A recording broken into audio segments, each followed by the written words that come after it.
is presentation, review, and final consideration of proposal to stock fish in Cherokee Village Lakes to improve the health of the overall fishery. And today, Mr. Don Rieger is going to talk about that, I believe. Can I do it from here? You certainly may. Okay. As you're aware, I provided you an updated stock proposal. That's basically a rundown of what I've done since April 3rd, and then a proposal from our stock, which we'll get to in a few minutes. Process started April 3rd, the lake committee meetings, right, people from all 7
My question I asked Don was why now? And it's time and temperature is everything that everybody tells us about all the water. But what I thought was interesting about this kind of fish is that they spawn up to 5 times a year, which I thought was fascinating. We've missed the March one, but they're going to drop all these fish in May, and they're going to do their thing, and then they'll spawn again in October. And we can have more for the cost of this. I was, please. It'll spawn up to 5 times a year, starting in March, ending in August, September, depending on water temperature. If March stays warm enough, things spawn even longer. They're perpetual spawners, so all of them don't spawn at the same time, and they're broadcast spawners, so they don't have to have nets where they get raided by the property and bass. And so we missed out on one spawn. They'll all take later. It's possibly the second one now, because it is May. But we've got a good possibility that there's 3 more spawns this year. One fish can lay between 2,000 and 20,000 eggs. We're going to get 22,500 fish. And obviously, a bunch of those are going to be on day 1. That's what they're doing there for. But the rest are going to spread. And as they spawn, they're reproducing themselves, and hopefully it's going to be perfect. When Tyler was here to survey our situation, did he suggest stocking 1 lake or 2 or 3? Because of the amount of predator fish that are in the lake already, just don't spread it out because you're just, it's like going out feeding fish and you're done. But if you put them all together, you're going to get a spider. Okay. So why do we choose Omaha? I have no input from any of the 6 lakes. I don't know what the fisheries are like there.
so we can get on a regular schedule?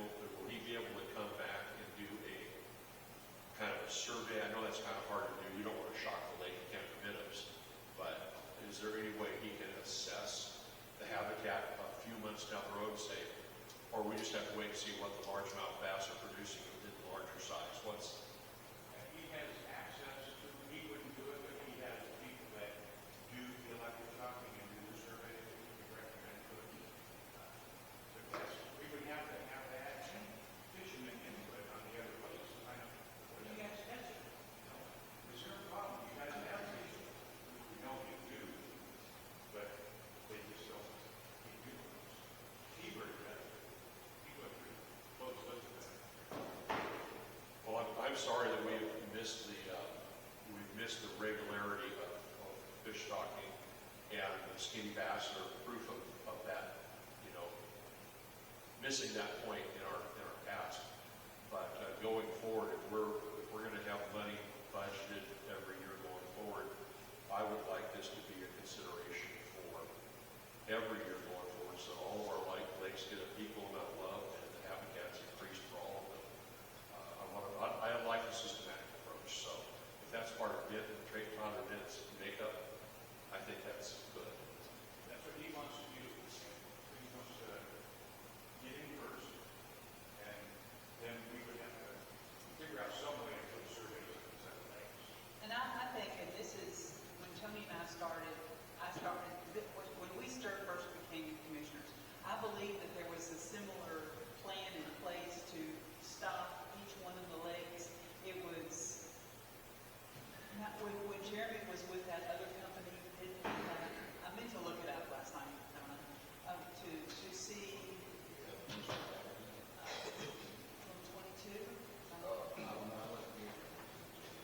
No, well, I'll look it up, but it seems to me that we had conversations about getting on a rotation because at that point we were only, that was 22, 23, we were only 3 or 4 years out. Now we're way out, and we just haven't gotten around to the fish. So I've listened to Don and I've listened to Tyler, and I went on my own National Geographic search last night with some of those wordsmen that you said. It's fascinating. It's fascinating. I would make a motion that we do this. Well, no, I should not say that. I'm all for this. If I can just add one little bit there, that I'd like to say, is that the forage fish are not just bass. Crappie will eat them up too. So it's going to improve all of you. That's great. Al, you got a copy of the, Al, Al, you have a copy of the budget with you there? What do we have in place to go through that? In the original budget, we had nothing. In an updated version, I think I put in like $20, $10,000 for fish hatcheries or something, and like $40,000 for fish. Restocking. Yeah, 8 fish, 40,000. And in the past 5 years, we were budgeted to never spend a dime Exactly. except for a little bit of structure. habitat. Yeah, Exactly. which is important. But you spent somewhere else. Right. Yeah. But what we were budgeting It's not in, for. I don't think it's in Omaha, the habitats. They're on Thunderbird. I don't think we put them on that. But I can call Joe. There is some of them, here's what they have. Okay. They did have Omaha and Thunderbird, according to their time report. Okay. And they fertilize 2 lakes. Their time recommends continuing that fertilization project. But that's where we start getting into, it's great for fish, it's great for bait fish,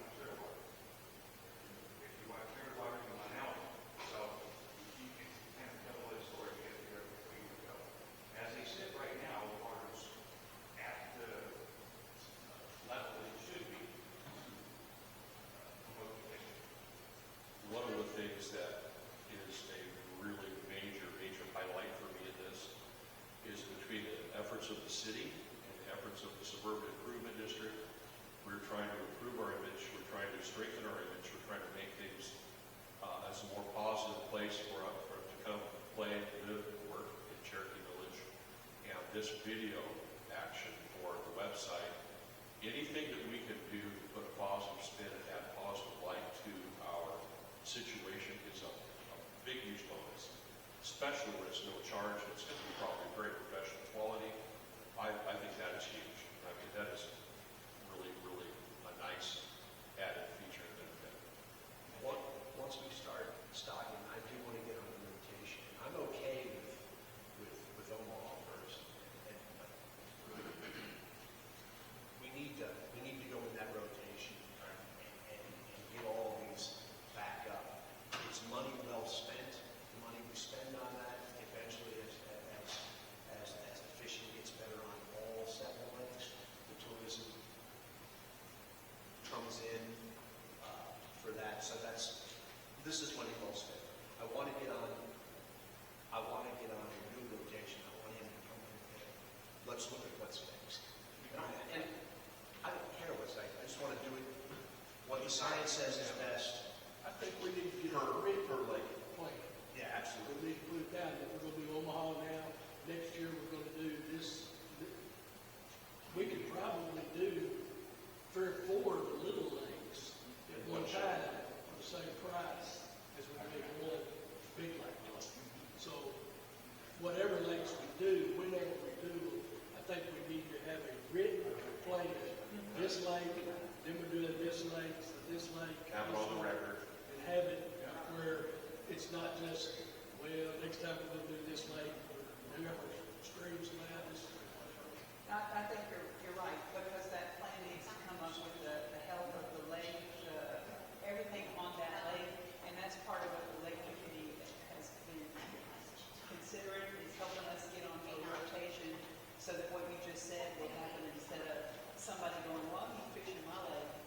And if you do it that way, where somebody just says, I need fish in my lake, you end up going 5 years without doing anything. So we can point to the calendar and say you're on the calendar for, okay.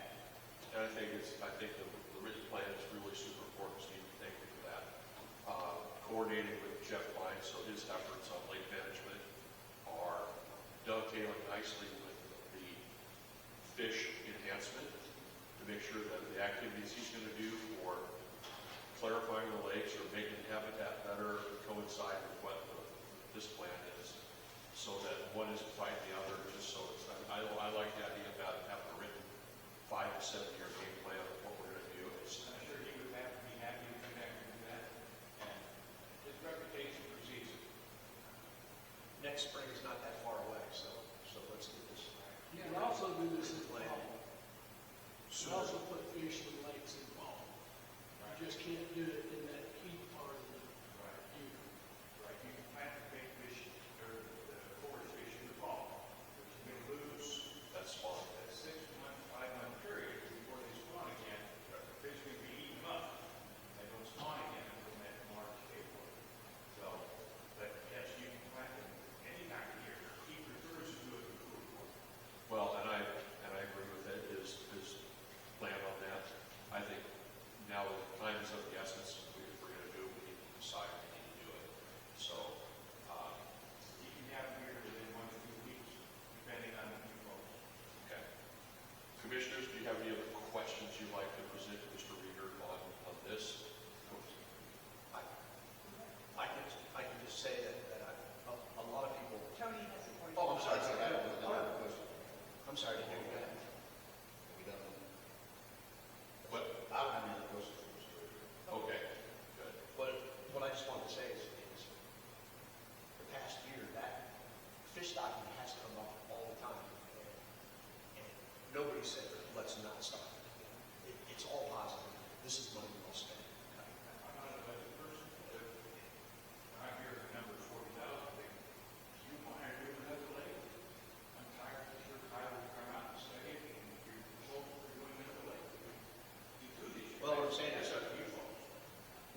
seen the update. Yes, Yeah. yes, I understand what we approved it or not.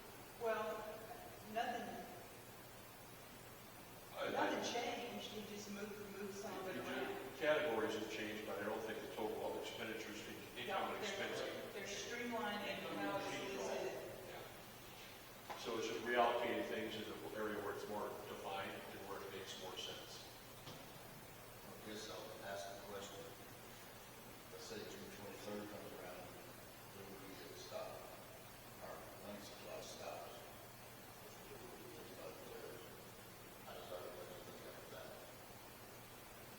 June 23rd. We have a June 23rd ruling here in Fulton County. There's a temporary exemption as we're receiving funds from the county. Well, just to bring it to your attention, if you look at past years, you hardly get any assessments after May, up until November. Then November, you get a lot of assessments. That's the majority of the assessments from November, and then December, you get a good chunk. But right now, what you got for assessment money out there right now is basically all you're gonna have up until November. So that's what I'm asking, if we get moved against in June, how does our budget look for the rest of the year? It'll remain the same. It'll remain the same. Because we've received most of our assessment. Yes, okay. You've already received it, yes. But he's trying to freeze that also. Say it again? He's trying to freeze that also. In November, yeah. Yeah. We don't know how the judge is going to rule on this, and it's going to, That's my concern. If he tells you you're not going to get any money in November or December, you're going to show a substantial loss for the year. yeah. We'll have bigger missions than $10,000 worth of fish. Yeah, that's true. Internal optimism, he says, for the energy. I have a ton of concerns about June 23rd, and that's really not part of this discussion, but if it does not go in our way, it's going to be appealed. It's going to take a couple of years for all that appeal stuff to go through. So basically, I'm hoping that the judge will allow us to continue to function as an organization without, she can pick and choose what she wants to do in this order. So I remain optimistic that her goal is not to kill us off. That we'll still have funds to function. Pro-Cherokee approach. Yeah. Well, I'm under the assumption, correct me if I'm wrong, that all the assessment money is already there, and it's being allocated on a yearly basis to us. So that's fine. That was what, basically the answer to my question is. Yeah. We spend So if that's money. the case, they can't stop. I don't know how they can stop it. They want to stop the counties from paying us. Right. So if it happens on the 23rd, that the judge rules that we get no more assessment money from the counties, our income will basically stop. It's the rate of that payment has been established, long established, and the payments have been coming in quarterly for years. But they may come to a screeching halt if the judge makes a decision against us, but then we go into appeals. So What happened to all that money that's sitting there in limbo then? The county reaps the benefits, it don't sit. I'm not sure how that's all, I don't know how it's But going that's to. not, I guess, I'm not going to do it those ways. Yeah. As for the money from this, Yes.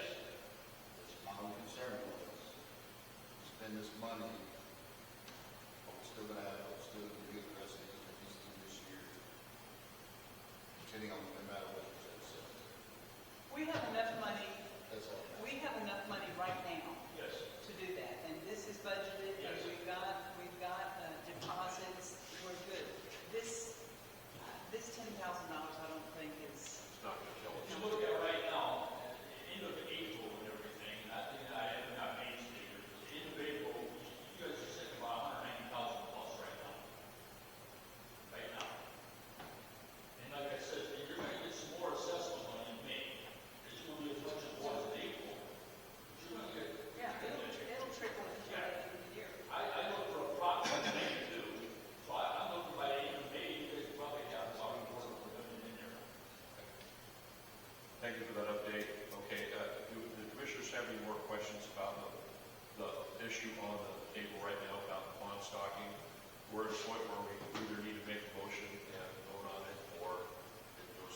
Tyler Denton and Arkansas Pond Stalkers as presented, seconded by Sue Stahlsmith.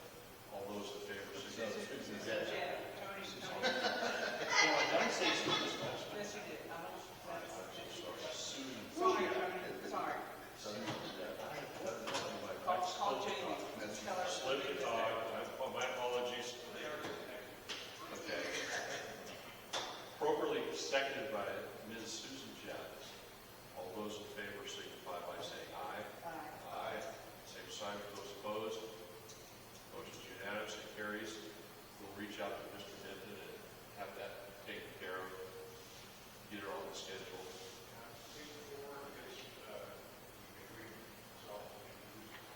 He can put down some signs, however you want to do that.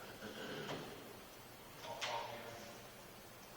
Okay, do you want to have Steve Louise sign this as our acting general manager? And then we can get it to Don to get Tyler to sign it.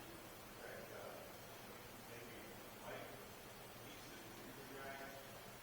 Yeah, Did get him, Travis said that he would be happy to. He signed it? He's got to say that he can sign it, email it to you, but then it's not on the same page, so.